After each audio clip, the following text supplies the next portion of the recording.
लेखांकन समीकरण। परिभाषा।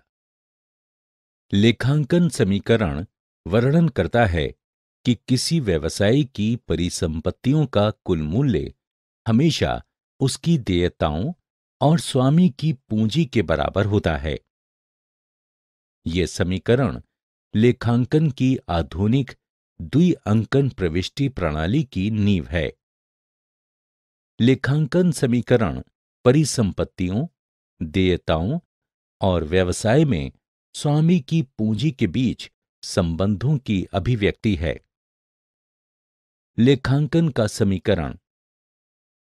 लेखांकन समीकरण दर्शाता है कि सभी परिसंपत्तियों को या तो धन उधार लेकर या कंपनी के शेयरधारकों के पैसे से भुगतान करके वित्त पोषित किया जाता है। इस प्रकार लेखांकन समीकरण का सामान्य रूप नीचे दिया गया है। A बराबर L जमा C, अर्थात परिसंपत्तियां बराबर देयताएं जमा स्वामी की पूंजी। समीकरण का विश्लेषण। A बराबर L जमा C। समीकरण का बायां पक्ष परिसंपत्ति पक्ष के रूप में भी जाना जाता है। व्यवसाय के स्वामित्वाधीन संसाधन और दायां पक्ष पूंजी पक्ष के रूप में भी जाना जाता है।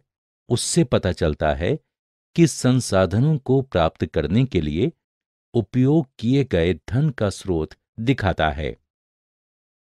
लेखांकन समीकरण A बराबर L जमा C को इसके व्युत्पन्न के रूप में निम्नलिखित रूपों में भी निरूपित किया जा सकता है, ताकि पूंजी यानी C या देयताओं यानी L के छूट गए आंकड़ों का निर्धारण किया जा सके।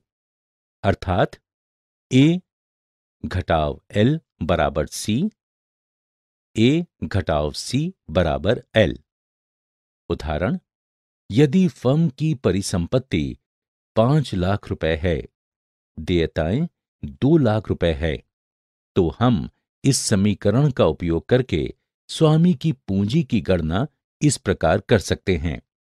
स्वामी की पूंजी बराबर परिसंपत्ति घटाव देयताएं बराबर 5 लाख रुपए घटाव 2 लाख रुपए बराबर 3 लाख रुपए।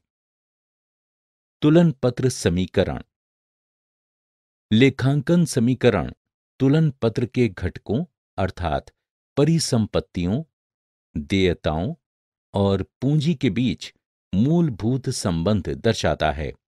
इसलिए इसे तुलन पत्र समीकरण भी कहा जाता है।